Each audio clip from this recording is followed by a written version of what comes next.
Bienvenue sur le podcast de DevMania. Ce podcast est le deuxième d'une série de 6 épisodes qui présentent en détail ce qu'est le métier de développeur.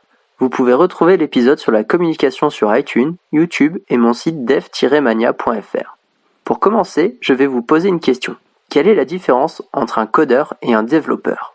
Pour beaucoup de gens, il n'y en a pas. Et pourtant, la différence est qu'un développeur va passer beaucoup de temps à trouver et résoudre des problèmes en plus de coder. Voyons ensemble la plupart des problèmes qu'un développeur peut rencontrer. Je l'ai souvent dit dans mes précédents podcasts et je me répète encore, vous allez communiquer avec vos clients. Et l'objectif de cette communication est de trouver ces problèmes pour mieux les résoudre. Les problèmes peuvent être divers et variés.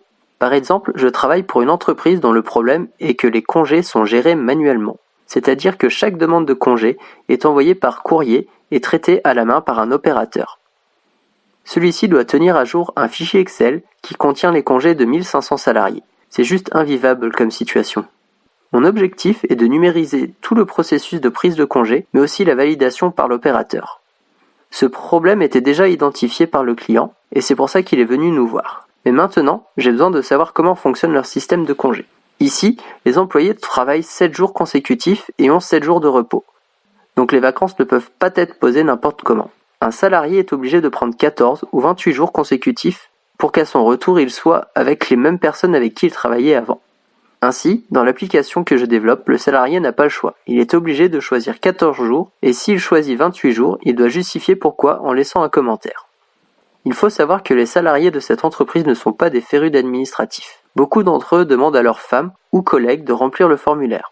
Car lorsqu'il y avait une erreur dans le formulaire, l'opérateur ne le prenait pas en compte. Le fait que cela soit numérique permet d'aider les gens à faire la demande seuls, car il n'y a pas de champ à remplir outre les commentaires, il faut juste choisir les dates parmi celles affichées.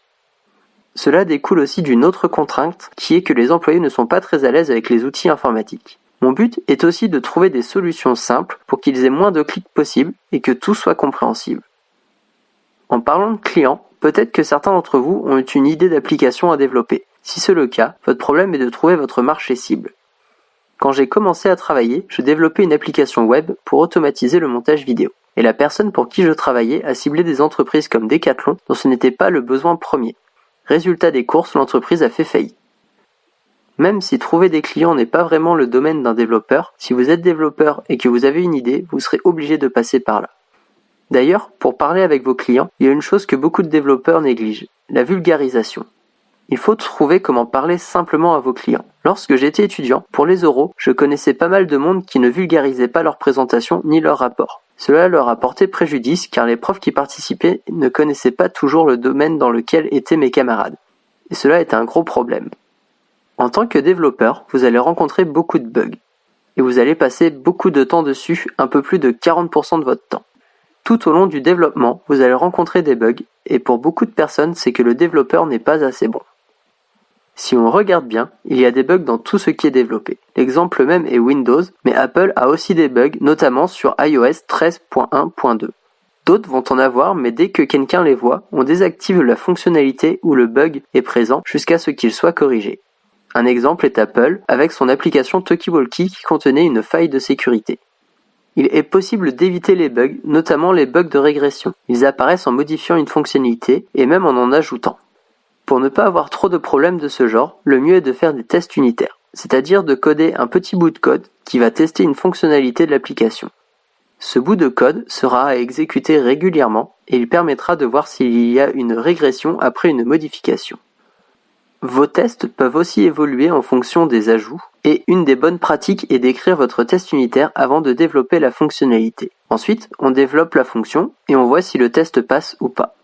Si le test ne passe pas, il y a 2 solutions. Soit il n'est pas bon, soit votre fonctionnalité ne fonctionne pas. Vous seul pourrez voir où est le problème.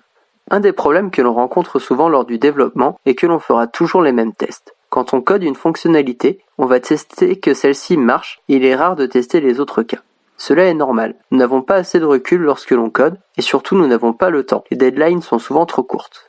Lorsque je développais mon éditeur de MapMonde et que j'ai fini la fonction zoom, tout était parfait, sauf que j'avais oublié une chose essentielle. Lorsque l'on zoome, cela impacte aussi les interactions utilisateurs sur la map. Heureusement, je m'en suis aperçu tout de suite et j'ai corrigé le problème. D'ailleurs, il est possible mais difficile et long de mettre en place des tests unitaires pour des fonctionnalités avec une interaction utilisateur. Pour le moment, le meilleur moyen que j'ai trouvé est de faire un cahier de recettes, donc écrire toutes les interactions possibles que peut faire l'utilisateur. Cela me permet de tout retester juste en suivant ce cahier. Une autre méthode pour débusquer les bugs est de faire des sessions de test avec des gens qui ne développent pas, car ces personnes ne connaissent pas l'application et auront un œil nouveau sur le logiciel. Ils vont forcément trouver d'autres bugs. Par contre, cela n'est pas facile à mettre en place et il faut du temps. En général, ce sont les gros groupes qui peuvent se permettre de faire ceci. Si vous avez suivi ce que j'ai dit, vous devriez pouvoir livrer votre logiciel. Sachez que vous aurez quand même des bugs, mais normalement, vous aurez déjà corrigé les plus critiques. Pour trouver ces bugs, vous aurez besoin d'avoir les retours de vos utilisateurs. Essayez de leur demander le plus de détails possible pour les corriger. Sinon, vous allez y passer beaucoup de temps, et c'est toujours les petits bugs qui sont les plus chiants à corriger, ou plutôt à reproduire. Car oui, trouver un bug c'est bien, mais le corriger sans en ajouter, c'est vraiment mieux. Il m'est arrivé de corriger un bug sur un système de compteur de repas, qui en a engendré un autre. S'il y a au moins 2 repas d'1 heure par jour, il faut générer une alerte. Sauf que si la journée fait moins de 24 heures, il n'y a pas d'alerte sur le nombre de repas, et lorsque j'ai implémenté cela, il n'y avait jamais d'alerte sur le nombre de repas même si la journée faisait 24 heures. Ce fut rapide à corriger et je dis merci au test unitaire. Certains problèmes vont aussi venir d'une chose plus grave, liée à l'architecture de votre projet. Je m'explique, il m'est arrivé de ne pas pouvoir ajouter une fonctionnalité car je ne l'avais pas prévue dans mon application. Par exemple, lorsque j'ai voulu transformer mon éditeur de MapMonde 2D en éditeur de jeux vidéo, l'affichage était fait de façon qu'avec une image divisée en plusieurs parties, on pouvait créer une map. Mais il a fallu ajouter des images externes, rien que pour faire des animations, et cela m'a demandé de refaire toute la partie d'affichage. Le gros problème de mon code à l'époque était de ne pas être modulaire, c'est-à-dire qu'il était très, voire trop spécifique à mon besoin. Il n'est pas toujours facile de rendre son code générique. Le bon moyen de le savoir est de se poser les questions suivantes. Est-ce que mon code peut servir à autre chose ? Est-ce qu'il y a des choses dans mon code qui peuvent être de nature différente ? Pour comprendre un peu mieux ces questions, je dois vous expliquer ce qu'est une variable et une fonction. Commençons par la variable. Celle-ci permet de stocker une valeur. Il y a différents types de valeurs, les nombres, les chaînes de caractères et plein d'autres. Par exemple, elle peut stocker le nom de votre utilisateur. Il sera ainsi plus facile de l'afficher à plusieurs endroits dans votre application. Les fonctions sont des parties de code qu'il est possible d'appeler à plusieurs endroits dans votre code. Par exemple, dans votre application, tous les affichages de nombres doivent avoir une virgule et 2 chiffres après la virgule. Mais vos nombres ne sont pas toujours à virgule. Vous pouvez faire une fonction qui prend un nombre en entrée et qui l'affiche correctement. Vous codez une seule fois cette fonctionnalité et vous l'appelez partout où vous voulez dans votre code. Maintenant, reformulons ces questions. Votre code peut-il être transformé en fonction pour le réutiliser ailleurs ? Si oui, votre code est modulable. Est-ce que votre fonction a une variable qui peut avoir des natures différentes ? Dans ce cas, il faut appliquer la notion de généricité du code. J'en parlerai dans un autre podcast. Dans le cas de la dernière question, la nature de la variable peut influer sur le comportement de votre fonction. Dans ce cas, il est bien d'ajouter ce que l'on appelle une fonction de callback.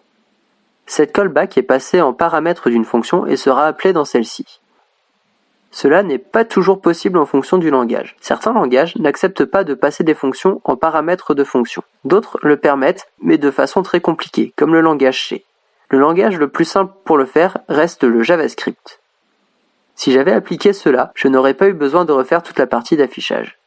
L'architecture de votre application peut être un problème dès le départ, comme ça l'a été pour moi avec l'éditeur. D'ailleurs, ma grosse erreur fut de ne pas réfléchir et de coder directement, d'où mes problèmes par la suite.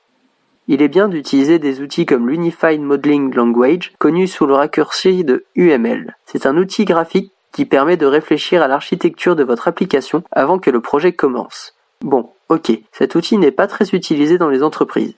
Mais personnellement, je trouve que c'est utile en amont d'un projet de passer par là pour voir les contraintes que vous pourrez avoir sans même parler de code, et donc éviter d'avoir des gros problèmes. Comme vous l'aurez compris, les développeurs sont souvent confrontés à plein de problèmes et je pense que c'est ce qui définit ce métier. Ce podcast arrive à sa fin. Vous pouvez trouver l'intégralité de mes podcasts sur iTunes, YouTube et mon site dev-mania.fr. N'hésitez pas à vous abonner ou à donner votre appréciation, surtout si ce que je fais vous plaît, cela aidera vraiment à faire connaître ce podcast. Merci et à bientôt dans un autre podcast.